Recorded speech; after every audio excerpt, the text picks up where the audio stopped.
আসানসোল পুরসভার ৭৮ নম্বর ওয়ার্ডের আপার রোডে বিধ্বংসী আগুনে ভস্মীভূত প্রায় ২৫টি ঝুপড়ি বাড়ি ও দোকান।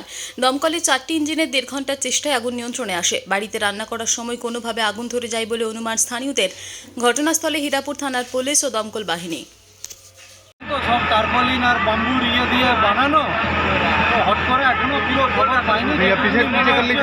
কেউ রান্না বান্না করছিল, সেখান থেকেই হয়তো এই আগুনটা লেগে গেছে। বেশ ২০-২৫টা ঘর একদম ভস্মীভূত হয়ে গেছে। আমরা ফোন করাতে ফায়ার ব্রিগেড এসেছে, নিয়ে প্রশাসন ফায়ার ব্রিগেড মিলে মোটামুটি এখন কন্ট্রোলের পথে আছে এই আগুন। কতগুলো দোকান এবং বাড়ি ছিল?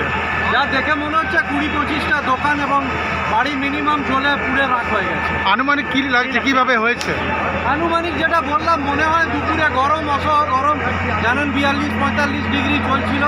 হয়তো রান্না বান্না করতে গিয়ে অসতর্কতার কারণে কোনোভাবে আগুন লেগে গেছে।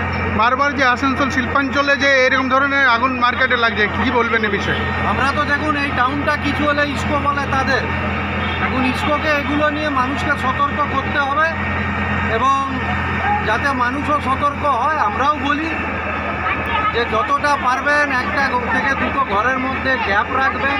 দেখেছেন সাধারণ মানুষ আছে, এখন কী করে লাগলো এটা পরে আমরা এটা নিয়ে বিশ্লেষণ করবো, কিন্তু এখন আগুনটাকে কন্ট্রোলে আনা হচ্ছে মেন ব্যাপার, যাতে কোনো আরও বড় ক্ষয়ক্ষতি না হয়।